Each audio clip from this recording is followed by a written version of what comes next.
lots of times when I've been treating people for depression, for example, or anxiety, they have existential issues, you know. It's not just some psychiatric condition. It's not just that they're tapped off of normal because their brain chemistry is faulty, although, you know, sometimes that happens to be the case. It's that they are overwhelmed by the suffering and complexity of their life, and they're not sure why it's reasonable to continue with it. You know, they can feel the terrible negative meanings of life, but are skeptical beyond belief about any of the positive meanings. I had one client who was a very brilliant artist, and as long as he didn't think, he was fine, you know, because he'd go and create, and he was really good at being an artist. He just, you know, he had that personality that was continually creative and quite brilliant, although he was self-denigrating.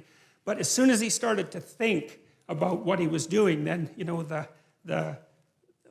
it's like a drill or a saw or something like that. He'd saw the branch off that he was sitting on, because he'd start to criticize what he was doing, even the utility of it, even though it was sort of self-evidently useful. And then it would be very, very hard for him to even motivate himself to create.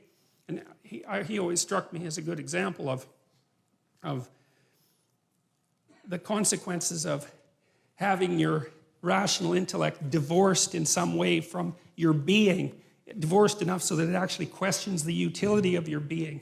And it's not a good thing.